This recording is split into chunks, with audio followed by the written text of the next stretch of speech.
เขาควรจะมีอย่างไปดูแลมันไปบ่ให้มันก้นนั่นก็หาไม้ไปค้ำยันมันไว้เพื่อป้องกันมันล้มป้องกันอันตรายระวังรักษาเนี่ยจึงจะได้กินลูกกินผลมันนะมันจะปลูกละปลูกขว้างนะเนี่ย คนทำดีก็เหมือนกันไม่ใช่ว่าทำดีแล้วก็แล้วกันไป อย่างบางคนบริจาคแล้วก็แล้วฮะนะเนาะไม่ใช่ว่าทำดีก็ไม่ใช่ว่าทำแล้วก็แล้วกันไปนะต้องติดตามอย่างญาติโยมทั้งหลายเปิดเครื่องรับฟังธรรมะกับตุเจ้าเนี่ยกันเนาะบางคนอีแม่ฟังกูตนกูองนั่นแหละดีนะ นั่นแหละดีเพราะว่าติดตามความดีติดตามความฟังนะติดตามดีรักษาดีเนี่ยเขาต้องรักษาดีด้วยนะถ้าเขามารักษาความดีเนี่ยความดีมันไปจากเขาเนี่ยเสียดายบายบายมันไปเห็นแล้ว เขาก็ต้องรักษาความดีไว้นะอย่าไปละทิ้งมันแล้วก็ป้องกันอย่าให้ความบดีเข้ามานะเนี่ยป้องกันนะเหมือนกับเขามีประตูปิดเปิดใส่ก่อนลงก่อนถ้าเขาบอยู่เขาก็ล็อกขเจตั้งนอกเนี่ย เนาะความบดีจะเข้าไปก็แยกละขโมยตัวโจรเข้าไปก็แยกนะของเขาก็บ่หายอยู่รอดปลอดภัยเนี่ยระวังดีเนี่ยก็เรียกว่าเขาบอกประมาทนั่นแหละระวังรักษาระวังรักษานะระวังดีนะดีนั้นจึงจะผลิดอกออกผลนะถ้ามาทำอย่างอี้แล้วดีมันจะแบบผลิดอกออกผลนะเนี่ยบางคนว่าทำดีไม่ได้ดีเนี่ยมันทำว่าถูกดีนั่นแหละบางทีมันทำมันบ่ติดตามดีมันบ่รักษาดีมันบ่ป้องกันดีมันบ่ระวังดีเนาะมันก็เลยบ่ได้ดีเนาะอันนี้มันต้องติดตามนะติดตามผลดีจึงจะผลิดอกออกผลช่อให้เราพอใจนะบางคนก็ไปคิดว่าเช้าวันนี้บางคนคิดว่าเช้าวันนี้ตักบาตรพระได้32 องค์แล้วก็ปรงใจเชื่อว่าเราทำดีแล้วก็ไปซื้อสลากกินรวบ32 ใบ เต่าครับใส่บาตรพระใส่บาตรพระ32 องค์ไปซื้อลอตเตอรี่32 ใบ หรือ23หรือ23 ใบก็แล้วแต่เนาะหรือใบ2 ใบก็แล้วแต่นะทีนี้เวลาสลากออกมามันดันไปออกเลขอื่น ไม่ออกที่เราซื้อมาเนี่ยมันไม่ออกคือไปออกตรงกับมันบอกออกตรงกับที่เราซื้อเนาะเจ้ามือมันก็กินเรียบ เจ้ามือก็กินเรียบแล้วเราก็จะมาด่าพระว่าพระเฮงซวย พระเฮงซวยพระบ่ช่วยให้เราถูกลอตเตอรี่เนี่ยมันเป็นโทษยาแหลมแล้วเนาะมาบ่ถูกนะมาช่วยให้เราถูกหวยรวยแช่สลากกินรวบเนี่ยหรือจะไปบ่นว่าทำดีมันบ่ได้ดีนี่ว่าเขาอุตส่าห์ใส่บาตรพระถึง32 องค์เขาซื้อหวยยังบ่ถูกเนาะเนี่ยมันคนละเรื่องนะเนี่ย อันนึงมันการพนัน พระก็ไม่ส่งเสริมอยู่แล้วแล้วมันจะไปถูกได้ยังไงมันก็ยิ่งบ่ถูกอะไรบุญนี่นะมันไม่ใช่การค้านะ ที่จะได้กำไรนะแต่ตุลุงว่าตะกี้ตุลุงยังว่าชีวิตคือเหมือนกับการค้าอันนั้นเปรียบบ่ได้โลกเปรียบบ่ได้เขาบ่ใช่ให้มันเหมือนเนาะ เนาะบ่ใช่ให้มันเหมือนนะเปรียบเทียบบ่ได้ นะบุญไม่ใช่การค้าที่จะได้กำไรอย่างนั้นบุญก็เป็นบุญนะดีก็เป็นดีนะทำดีก็ต้องได้ดีนะแต่มันมีข้อแม้อยู่ว่าทำดีแล้วต้องติดตามดีไม่ใช่ทำดีละทำดีขว้างนะบัติดตามเนี่ยวันนี้ใส่บาตรแต่วันพูกพระมาหันอยู่ก็บ่ใส่อะกูใส่ตะวาแล้ว ก็ตะวาก็คือตะวาบุญก็เป็นบุญตะวา วันนี้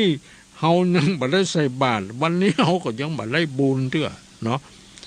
มันวันเวลามัน มันของภัยของมัน เนี่ย รักษาดีไว้นะพระพุทธเจ้าท่านก็ตรัสไว้ว่ารักไขยะอัตโนสาทุงละวะนังโลกตังยะถาแปลว่าพึงรักษาความดีของตนไว้เหมือนเกลือรักษาความเค็มเกลือมันรักษาความเค็ม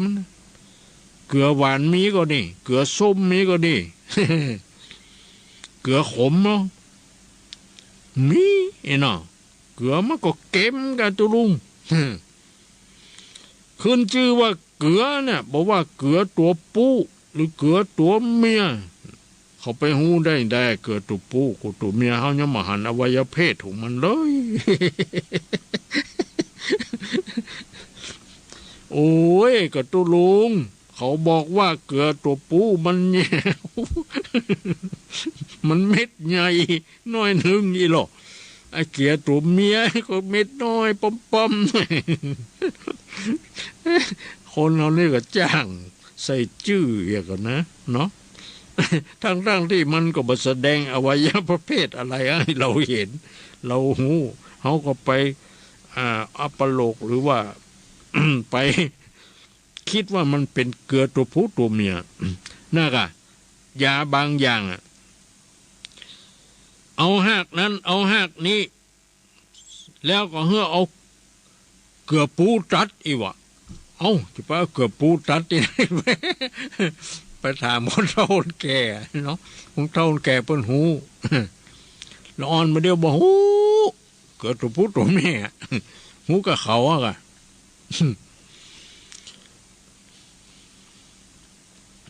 เกลือเนี่ยมันเป็นก้อนหรือเกลือมันเป็นผงนี่เนาะหรือเกลือนั้นมันเป็นน้ำมันเกมทั้งนั้นแหละเกลือจะอยู่ที่ไหนมันก็เกมก็ตามอ่ะมันถึงเกมนั่นมันสามารถรักษาความเกมของมันไว้ได้ไม่ว่าจะอยู่ในครัวหรือว่าจะไปอยู่ในห้องนอนที่นอนบอกว่าจะเป็นกลางวันจะบอกว่าจะเป็นกลางคืนบอกว่าจะอยู่ในที่แจ้งที่มืดที่ลับ เวลาไหนก็ตามเด้อเกลือมันก็มีความเค็มอยู่ ธรรมดาเนี่ยอันนี้เพิ่นถึงเรียกว่าเกลือมันรักษาความเค็มเลยเนาะ มนุษย์เฮานี่เกิดมาเป็นมนุษย์ได้ก็เพราะความดีแท้ๆนะถ้าความบดีนี่เฮาคงบ่ได้มาเกิดเป็นมนุษย์นะดังบาลีที่ว่ามนุษย์สปฏิลาโภเนาะแปลว่าการได้เกิดมาเป็นมนุษย์เนี่ยโอ้ยมันเป็นโชคเป็นลาภอันประเสริฐเลิศลอยไม่ได้ไปเกิดเป็นสัตว์เดรัจฉานเนี่ยคนจะรักษาความดีของตัวไว้นะคือต้องเป็นมนุษย์จริงๆต้องเป็นมนุษย์จริงๆนะ อย่าได้ไปเป็นอย่างอื่นนะบางที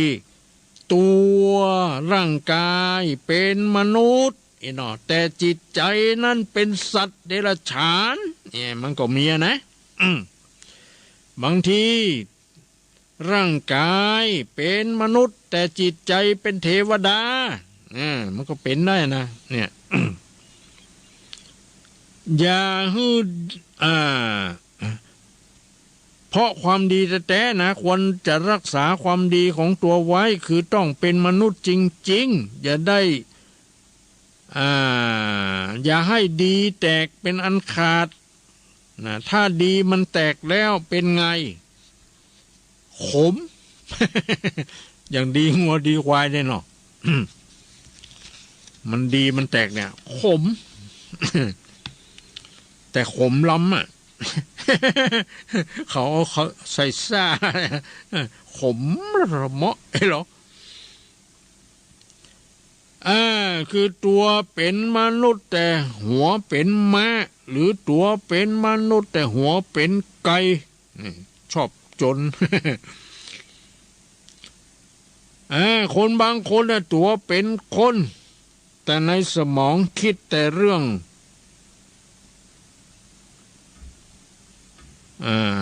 คิดแต่เรื่องบ้า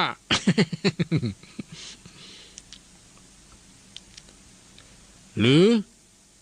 ในสมองคิดแต่เรื่องม้าที่วิ่งแข่งกันในสนามเลิ้งนางม้าก็ดีหรือม้าที่กินเข้าไปแล้วมันดิด ที่เขาเรียกมาว่าเป็นยาบ้าเนี่ยแต่ก่อนเพิ่นเรียกว่ายามะเนาะเนี่ยบางคนก็คิดว่าเสานี่ติดนี่เขาจะไปแข่งขันม้าพนันขันต่อกันที่ไหนดีจ๊ะ เนาะอย่างเนี้ยคนบางคนตัวเป็นคนก็หัวเป็นไก่เพราะในสมองกึดแต่เรื่องไก่ อย่างกับที่เพลงเขาแต่งนั่นอะเมียมันเดือดสู้เมื่อใดก็อยู่กับไก่เมื่อเจ้าก็ไก่เมื่อแรงก็ไก่หรอข้าถึงบ่สนใจใยดีกำแล้ว เมื่อคืนบื้นขึ้นไปนอนตัวไก่บ่เนยวะเมียมันไล่กะ เนี่ย บ่ดีนะเนาะ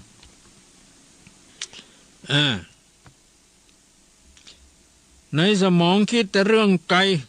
นี่มันก็บ่ดีนะคนโบราณน่ะเปิ้นเขียนภาพอะไรอย่างต่างๆไว้ในบทในวิหารเขียนโมนาหกเขียนสวรรค์เขียนเทวดาเขียนอะไรอย่างติดฝาผนังบทในวิหารในศาลาบาทอย่างนี้เนาะเนี่ยคนบางคนตายแล้วไปเกิดเป็นอสุรกายเป็นเปรตเลยหรอตัวเป็นคนหัวเป็นม้าตัวเป็นคนหัวเป็นไก่นะบัดใจอันยังดูเอาในปัจจุบันเนี่ยบัดต้องตายมันก็ไปเกิดมันก็เกิดแล้วนะคนที่หายใจเป็นไก่ที่เอาไก่ไปโจรกันเนาะหายใจอย่างไรอสุรกายก็กินดิบเปรตก็กินดิบกินอย่างกินดิบบ่กินสุก แต่ถ้าได้นึกถึงพุทธพจน์ที่ว่าไม่ควรประพฤติเช่นนี้ควรรักษาความดีที่มีอยู่ไว้เหมือนเกลือรักษาความเค็มนี่ล่ะทำดีมาแล้วทำดีต่อไปรักษาดีไว้เฮาต้องได้ดีแน่ไม่มีการผิดหวังนี่เพราะเราทำดี บางคนว่าทำดีนี่มันยากเต็มทีกันคนถึงบ่นิยมทำความดีบ่ยากเพียงแต่ว่ามันบ่กึดมันบ่คิดมันก็เลยบ่ทำเนาะถ้ามันกึดที่สักน้อยมันคิดที่สักนิดมันจะทำความดีทำอย่างมันทำได้หมดอ่ะ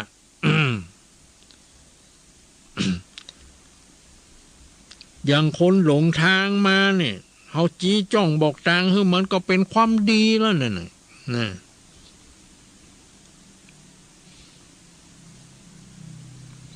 เนี่ยเพิ่นบอกว่าไม่มีคนเลวก็ไม่รู้จักคนดีมันเป็นของกู้กันเนาะถ้าจะดีเหี่ยหมดอีนะบ่ต้องมีทหารตำรวจบ่ต้องมีนายอำเภอบ่ต้องมีผู้หลวงบ้านบ่ต้องมีกำนันเนาะบ่ต้องมีผู้ว่าบ่ต้องมีนายกรัฐมนตรีหรือคณะรัฐมนตรีเนาะเพราะคนเฮามันดีกันเหี่ยหมดอ่ะมันบ่มีเรื่องมีราวหยังอ่ะนะบ่มีการแจ้งกันด่ากันบ่มีการบาปกันไม่กันบ่มีการฆ่าฟันบั่นแทงกันน่ะเนาะต่างคนต่างเป็นดีหมดอ่ะแต่ว่าดีมีหลายอย่างนะ บางคนก็มีทรัพย์สมบัติดีเนาะแต่เนื้อตัวจิตใจมันบ่ดีเนี่ยบางคนหูมันดีแต่ตามันบ่ดีแหมหมอ เนาะเนี่ยจะให้ดีพร้อมนี่มันก็ยากอยู่นะเนาะบางคนตาดีหูเหรอหมอหูบ่ดีบางคนนี่ร่างกายบ่ค่อยดีอย่างซ้ายอย่างขวาปกเค็กบึ้นไปซ้ายบึ้นไปขวาขาบวงแหมต่างหาก อย่างต่ำสูงก็มีเนาะแต่จิตใจดีนะเนี่ยจิตใจดี ชอบช่วยเหลือคนไม่มองคนในแง่ร้ายเนี่ยไม่นินทาว่าร้ายป้ายสีใครเนี่ยดีเลย บ่เล่าหน้าจากขวนไผบ่บุยปากใส่ไผ บางคน ใจบุยปากเอา คือจะใจมือจี้กว่าเขาหันเนี่ยกันเนาะใจปากจูบเนี่ยหน่อยบุยใส่เปิ้น เหี้ย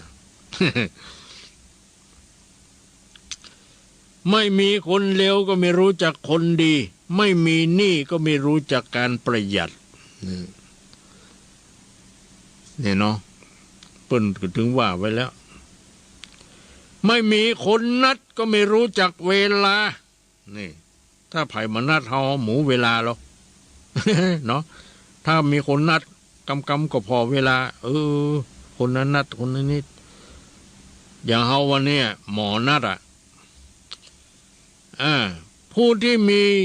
กลุ่มเสี่ยงให้ไปฉีดยาป้องกันไข้หวัดใหญ่ที่โรงพยาบาลเวียงปะเป้าเวลา 12 นาฬิกา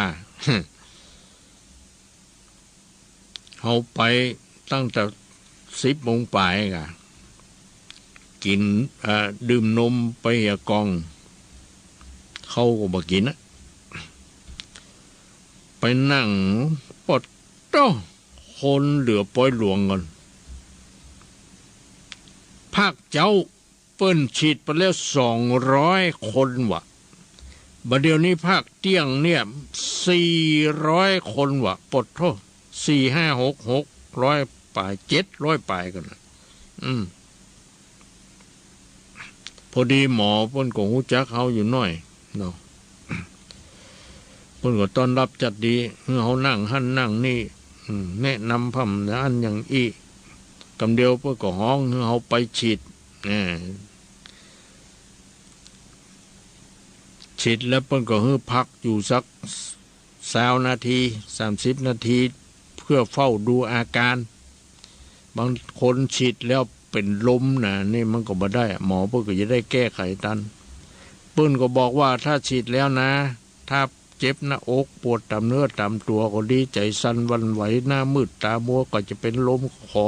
ใจบอกให้หมอเน้อว่าหมอเพิ่นก็มีหั่นน่ะเพิ่นจะได้แก้ไขให้อีกทีนี้หมอบอกว่าตะวานี่เป็นคนนี่กลายเป็นอย่างเนี้ยแต่เจ้ากับเจตวาคือมันหอน มันเลยใจบดีเป็นลมนะบ่ใช่เกิดจากการฉีดยาปีไหนก็ฉีดเรื่องเนี่ยคนที่มีกลุ่มเสี่ยงนี่ก็คือมีโรคเบาหวานมีโรคประจำตัวโรคความดันโรคอย่างนี้กันเนาะเพิ่นก็ไปฉีดเขาก็ไปฉีดเหียแต่ว่าเพิ่นก็ประกาศท่านแถมว่าถ้าไผจะฉีดป้องกันโควิดก็ให้ ลงรายชื่อลงหยังไว้บางคนก็ลงบางคนก็บ่ฉีดกลัว ซ้ำไปปอเขาข่าวกันมาฉีดได้2 วันตายก็มี ซ้ำกลัวใหญ่ กลัวตายมาฉีดไอ้หรออยู่เยอะตายพอมันตาย ปล่อยเขาฉีดไปก่อนนี่วะอันนั้นก็ตามใจแล้วเพิ่นบ่ได้บังคับเนาะเพิ่นก็ว่าแล้วแต่ใจสมัครหมอบ่ได้บังคับเนอะ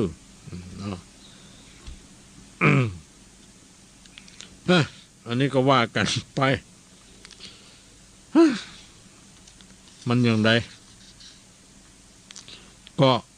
มันเป็นเรื่องของโรคภัยไข้เจ็บเนาะทุกประเทศก็ได้ประสบปัญหาเหมือนกันอย่างเนี้ยเนาะ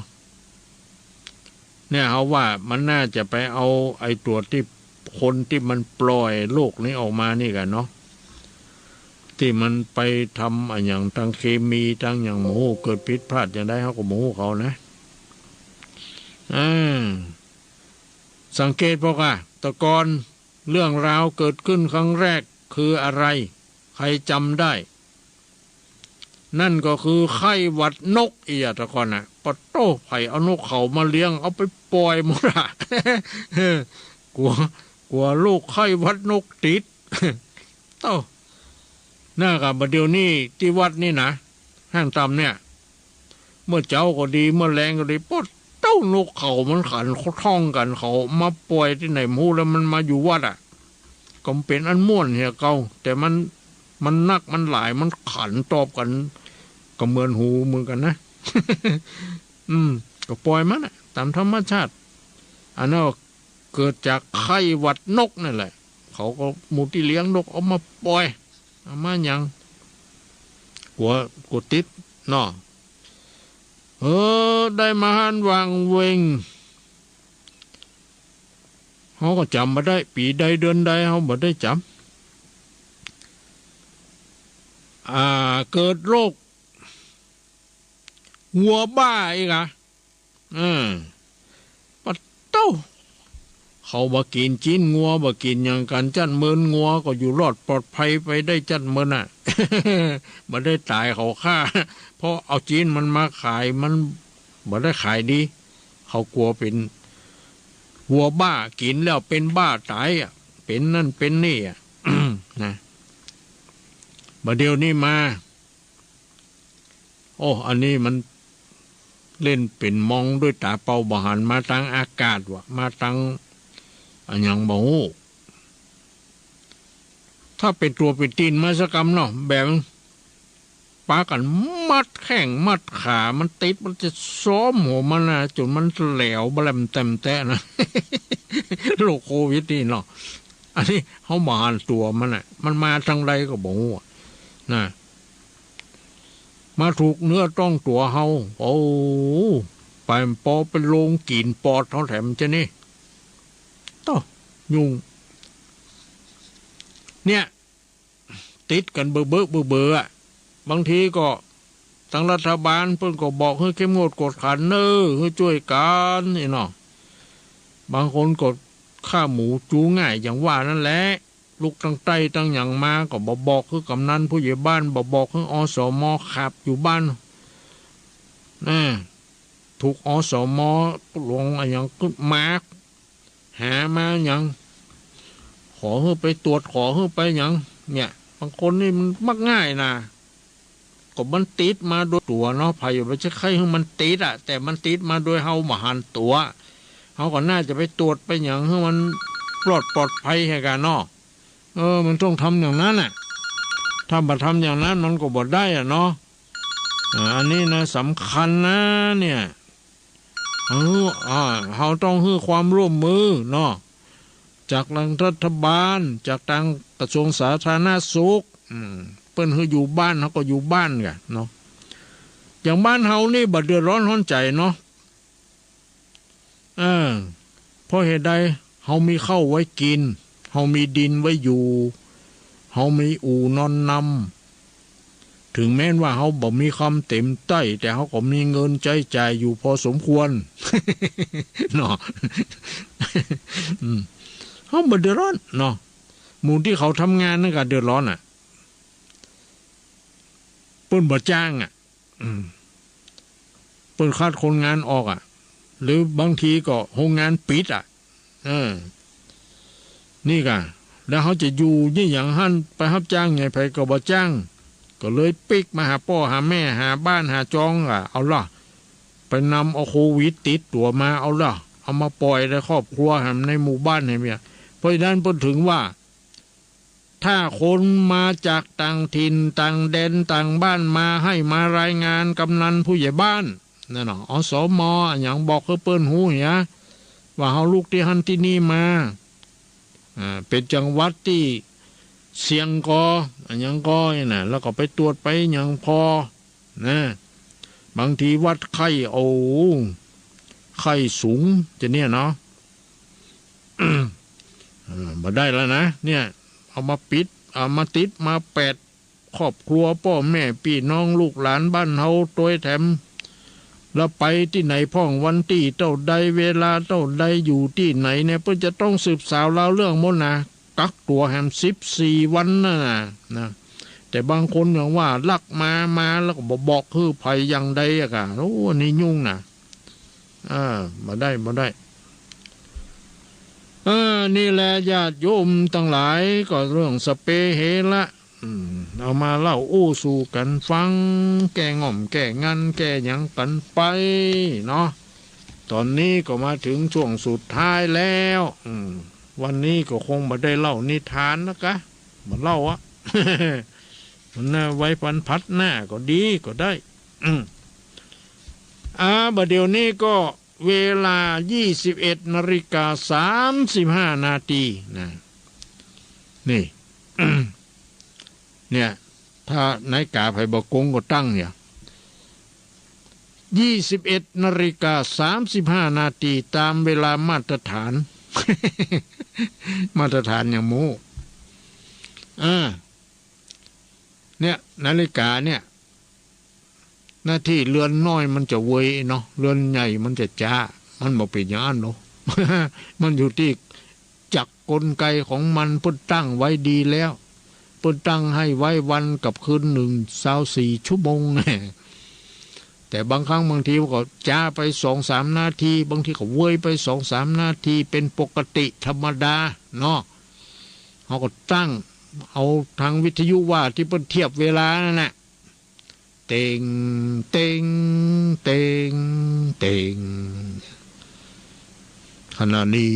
เวลา 21:36 นาทีต่อไปจะได้เปิดโอกาสให้ญาติโยมทั้งหลายได้โทรศัพท์แจ้งผลการรับฟังรายการประทีปธรรมวันพฤหัสบดีซึ่งดำเนินการโดยตุลุงวัดห้างตำตำบลปะงิ้วอำเภอเวียงปะเป้าจังหวัดเชียงรายโทรมาได้เลยณบัดนี้ สายที่1มาแล้วก็จะขออนุญาตรับมาละบเจริญปอนไหว้สาเจ้าว่าจะได้เป็นจะได้ ฟังจะได้ ฟังอยู่เด้อฟังอยู่กะว่ารับฟังมารับฟังแล้วเราฟังได้อยู่ผู้เลี้ยงอยากเกมก็อย่างเกมก็คนรักษาความเกมไว้อะไรกันน่ากันเนาะรักษาความดีความเกมไว้เนาะแม่ชื่อหนังโทรจากไหนสันติสุขโดยรอเจ้าสันติสุขโดยรอสายแรกมาแล้วไอ้น้อแม่อ้วนแม่อ้วนเนาะบ้านสันติสุขโดยรอเนาะแม่เนาะเจ้าตั้งเลยเจ้า เจ้าจะถือเจ้าไหว้เจ้าอนุโมทนาเนื้อแม่อ้วนอยู่ดีมีสุขสาธุสาธุเอาสายต่อไป สายที่สองมาเจริญปอนจะไม่จัดเจ้าสมุนโทรมาจากวันห้องไปเลยบ้านห้องลำปูนมาแล้วแม่โยมไม่ใส่ทองฮะโยมไม่ใส่ทองก็เจนดีเจ้าโยมแม่สายทองจะเราบอกเจนดีฟังก็ลงบ้านห้องลำปูนนี่เนาะเจ้าอากาศคงจะได้บ้างฝนตกก็ฝนก็มาตกร้อนขนาดเลยเปิดพัดลมแต่วันนี้ที่วัดที่ตกก็เย็นดีก็มาตกกันเนาะชัดเจนดีเนาะแม่เนาะได้อย่างพ่อชัดเจนดีกำลังใจเนอะฟังเลยจ้ากับอาจารย์จ้าอนุโมทนาสาธุอันนี้ก็มาจากปุ่นไก่เนาะสายต่อไปมีกอโทรเข้ามาปู่อุ้ยแม่อุ้ยเพื่อคลายเครียด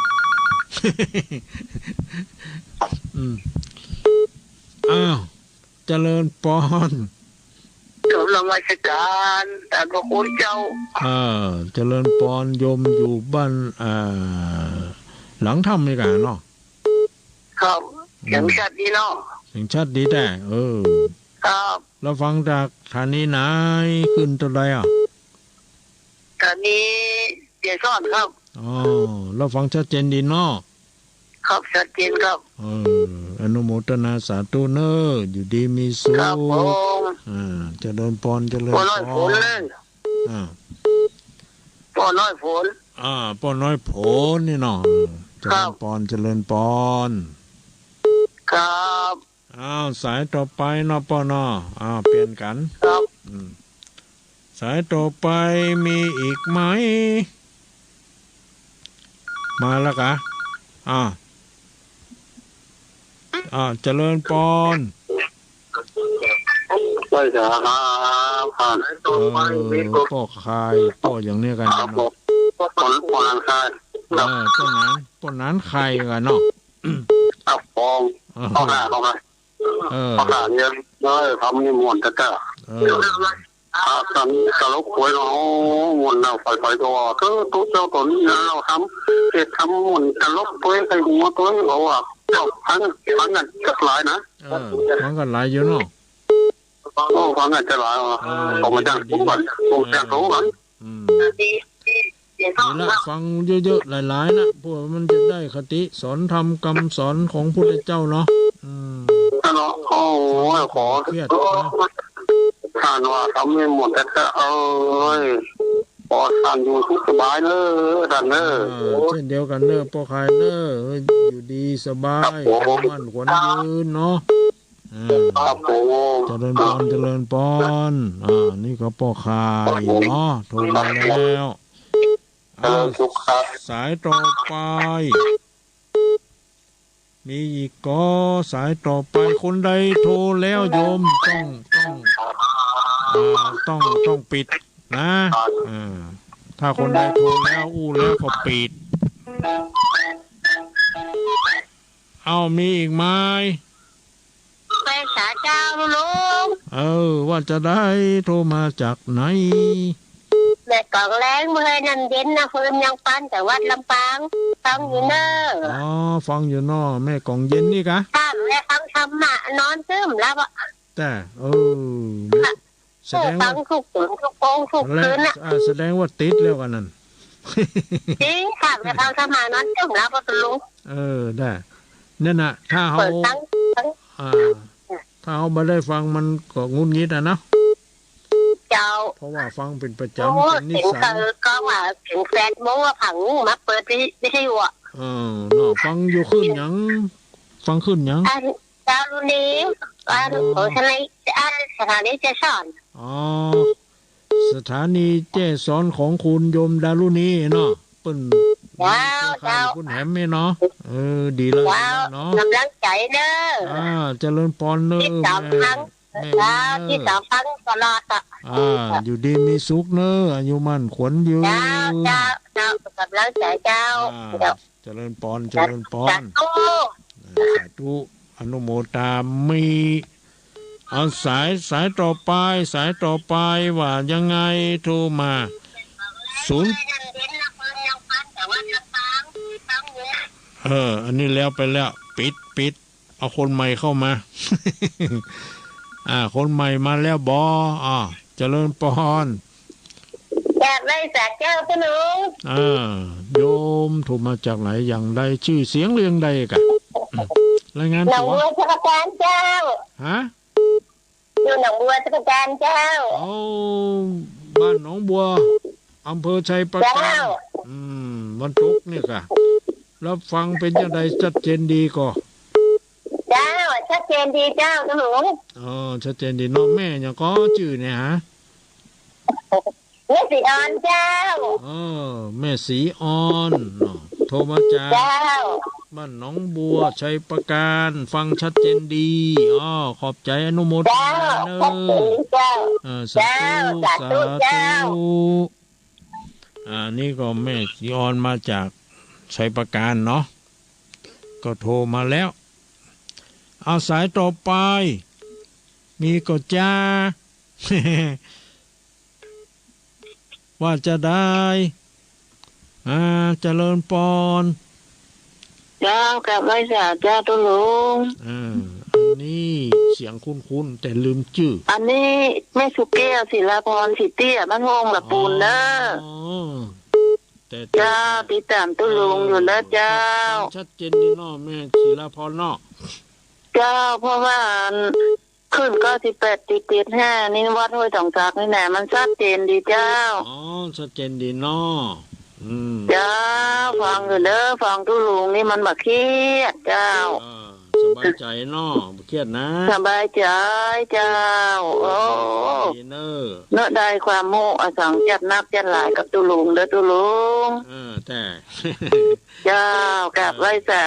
ธุโดยเจ้าเด้อสาธุเจ้าเอาสายต่อไปเจริญพรพระเจ้าตู้ลุงโทรจากไหนยังได้ทางตามเจ้าบ้านทางตามนี่ไม่เลี่ยมเหรอก้าแม่ละเจ้ามือนานแล้วเนี่ยโทรเนี่ยโทรแบบปันเปิ้ลโทรแบบปันเปิ้ลทางเราเอาใกล้นี่แต่ยังสัญญาณปันเขาเตือนปันเตี้ยเจ้าเป็นอย่างถึงวันนี้อย่างได้ไปทำงานอย่างใดที่ไหนอยู่บ้านเนี่ยเจ้าไปไหนเนี่ยจองแล้วเนาะเพิ่มมือไปไหนเนาะเจ้าน่ากันหัวเนาะเขาล็อกตัวไปตัวมันเนี่ยนะเจ้าเขาก็ไปแต่หมดเนี้ยยังเป้าเขาเนี้ยที่อื่นแต่หมดเนี้ยเจ้าก็ดีฟังคำเปิ้ลปฏิบัติตามเนาะได้อยู่รอดปลอดเจ้าอยู่ดีมีสูงแม่เลี่ยมเนออายุวันสุขังพลังแม่เลี่ยมบ้านห้างต่ำเฮานี่แหละสายต่อไปมาแล้วเจริญพรสาธุดวงเจ้าเจริญพรชื่ออย่างจ้าจำได้เลยเจ้าจำเสียงได้นะชื่อจำไม่ได้หรอแม่สลัดนะกับเจ้าแม่สลัดเจซ้อนเจ้าเจซ้อนจังยิ้มชัดเจนจัดดีเจ้ายิ้มชัดเจนจัดดีชัดเจนดีเนาะแม่เนาะว่ามีอย่างรบกวนบอกมีอย่างรบกวนทำแม่พัดแล้วมาหนำแดงยินแหละพัดแล้วนี่เปิ้นมาได้ทอดมันอันสถานีของโดยมอปื้นรู้ว่าเป็นเขาทำแบบพระหม่อมอยู่วะเขาคล้องแต่สถานีอื่นปื้นก็รับฟังได้เจ้านะเป็นอย่างนั้นแม่ตอนนี้ก็ฟังได้ตามปกติแล้วเนาะเจ้าทางปกติดีอ่ะเจ้าดีเนาะแม่เนาะอายุวันโนสุขังพลังเนอแม่เนอที่จริงเจ้าสาธุเจ้าเจ้าเนาะแม่ฉลาดเนาะเจ้า ำเภอแจ้ซ้อนจังหวัดลำปางเอาสายต่อไปละโยมมาเจริญปอนเอากลับราชการจะเอา เสียงสั้นๆไว้ไก่จ้ะฮะดีอยู่ฝั่งเจ้าอ๋อเสียงยังบอกพอดีสั้นๆถึงได้เสียงก้อยๆแม่จงดีกะถ้าได้ยินเสียงนั้นหลงแค่ดีเลยเจ้าน่าเสียงแม่เสียงสั้นๆครับเป็นห่วงมันเกี่ยวกับอย่างดินฟ้าอากาศกระหาสัญญาณอ่อนเนาะกูเตื้อโทรมานี่เสียงชัดดีกะวันนี้ครั้งนี้บอกพักบันไดเนาะเตื้อพักในเตียงวันนี้เขาพักบันไดกูเตื้อที่โทรเสียงชัดเจนอยู่ในเวียงเนาะ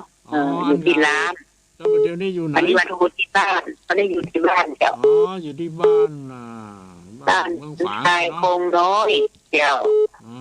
นี่แหละฟังก็ชัดเจนดีอยู่นอกเนาะเจ้าชัดเจนดีทุกที่ก็ทำบ้านสนุกสนานให้หัวกันไปโตให้ผู้เจ้าเนาะอายุยืนไปเนาะเจ้าเขาทำความดีกับเราได้กำไรชีวิตเจ้านั่นแหละก็มีสาระอยู่เนาะความเพลิดเพลินสนุกสนานยิ้มแย้มแจ่มใสกะบ่เครียดกับปัญหาอย่างละปงวางไว้บ่ต้องมาใส่ใจบ่ต้องมายึดมั่นถือมั่นนะสบายใจเนาะแม่เนาะอยู่ดีสบายเนอะแม่เนอะอายุมั่นขวัญยืนเจ้ากลับนมัสการเจ้าเจริญพรอันนี้ก็แม่จงดีบ้านเมืองฝางเนาะ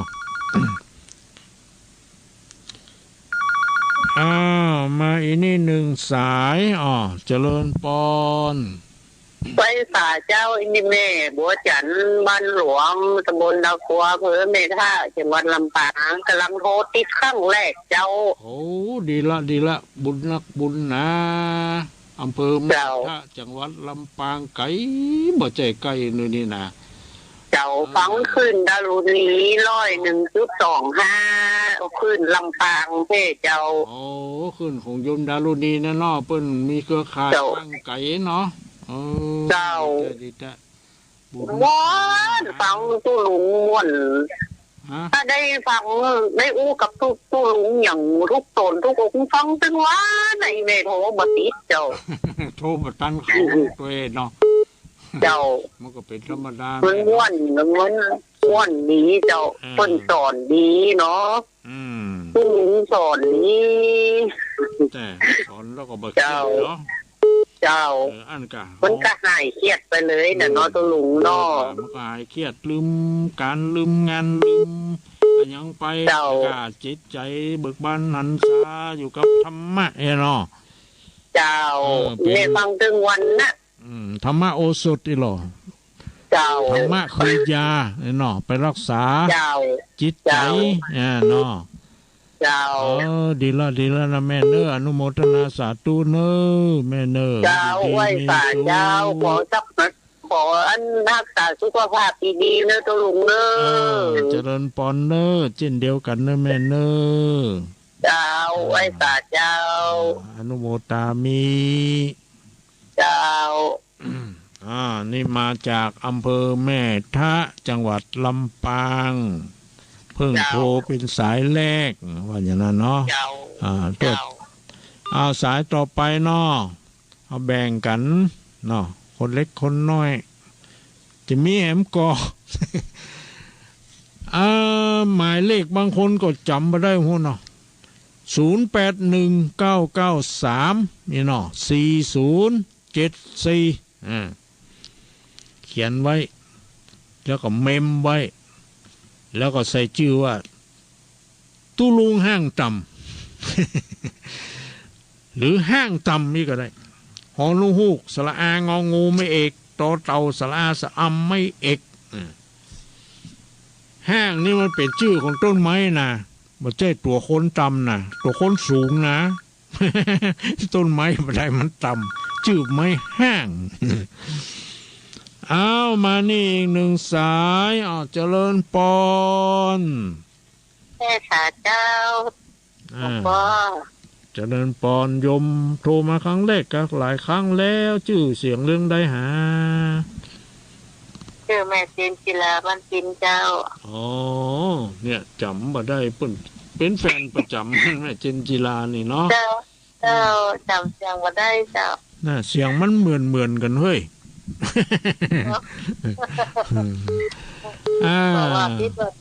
แต่รับฟังผิดจะได้พ้องเจ้าเข้าใจดีเจ้าฟังก็เอามาใจของต้องสบายสบายใจเนาะจริงการให้กันเท่ากันอย่างนี้เนาะเนาะเขาบอกโคตรบอกเกียรติเนาะคืออภัยอย่างเดียวเนาะว่าอย่างจังเขาว่าแล้วก็แล้วไปเลยนั่นแหละเขาบอกเก็บมาคิดบอกเก็บมาใส่ใจบอกเก็บมาเป็นอารมณ์นักอกนักใจมันบดเที่ยงน่ะปล่อยเขาจังเขาสบายเขาจะว่าให้ก็จังเขาจะว่าให้ก็จังว่าดีก็จังนี่นะเนาะเพราะว่าเขาบอกโคตรนะเขาพุ่นไปสบายใจนะเนาะเขาก็สบายของเขาไม่ได้บายอย่างเขามาห้าเพยังเนี่ยกะแม่ห้าเพยังถ้าเขาห้าเขาก็ทุกเขานักแต่การเขามาห้ามันคว้างมาสูงเขายอบนั่งป้นหัวไปมันคว้างมาตั้งล่างเขาทางขาลอดขาไป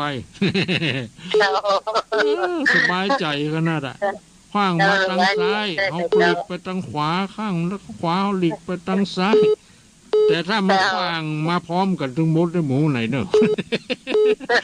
ทั้งบนก็มาทั้งลุ่มก็มานั่นหรอกทั้งข้างก็มาจะลบอย่างไรนั่นจังมันเตอนั่นหรอ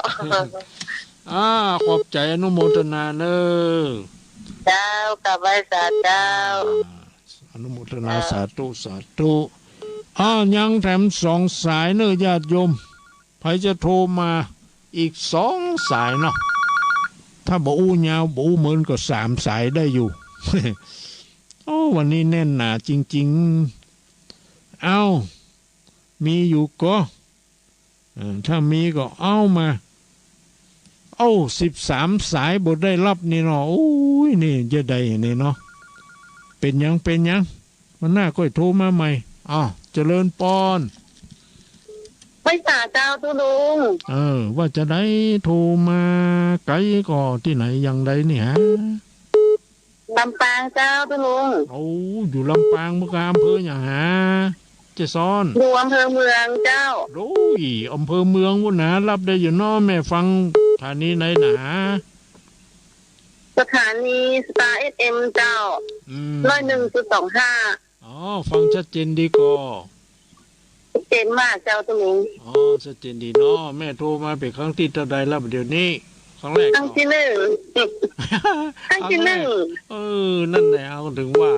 ลำปางอำเภอเมืองลำปางไม่ใช่ใกล้ๆน่ะนี่นะก็อยู่แถวๆลักกิโลยักษ์เลยเจ้าแต่ฟังตุลุงทุกคืนเลยเจ้าทุกคืนที่ตุลุงมาทุกตนเลยเจ้าทุกตนนี่เนาะแต่รายการนั้นมันมีกับวันพัดเนี่ยเวลาเนี้ยก็ฟังทุกตนก็เวลาทุกวันพัดมาก็ฟังตุลุงวันอื่นก็ฟังแหมตู้เอียดก็เหมือนกับเขากินแต่ต้องรับประทานอาหารนะกะเขาไปกินของกินอย่างเดียวหลายวันมันก็อิ่มก็ใกล้โลกเนาะชอบฟังแต่ฟังแล้วมันเพลิดเพลินสบายใจดีเนาะได้ข้อคิดได้รู้ตัวเนาะแม่เนาะเจ้าดีละแม่ชื่ออย่างหาแม่ชื่อนงเยาเจ้าแม่นงเยาอยู่อำเภอเมืองจังหวัดลำปางเนาะแม่เนาะเจ้าดีแล้วอนุโมทนาสาธุนะแม่เนอคอยฟังอย่างกันต่อไปเนาะเจ้าอยู่ดีมีสุขมีโชคลาภวาสนาบารมีความดีอยู่กับตัวตลอดไปเนอะเจริญพร เอาญาติโยมถึงเวลาสุดท้ายแล้วเนาะเขาก็งดการรับ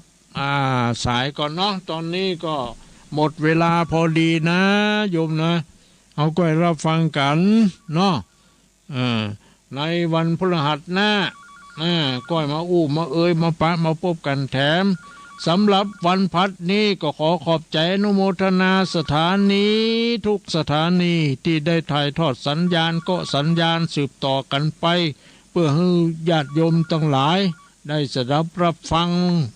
รายการธรรมะประทีปธรรมวันพฤหัสบดีแสดงโดยตุลุงตุลุงนี่ก็แล้วกันเนาะชื่อบอกว่าตุลุง วัดห้างต่ำตำบลป่างิ้วอำเภอเวียงป่าเป้าจังหวัดเชียงราย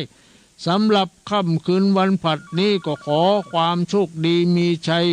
ขอให้มีสุขภาพพลานามัยแข็งแรงสมบูรณ์กินข้าวลำน้ำลงอยู่ดีสบายเป็นที่ฮักของลูกของหลานของศรัทธาประชาชนดูทั่วไปทุกคนทุกท่านด้วยเทินเจริญพร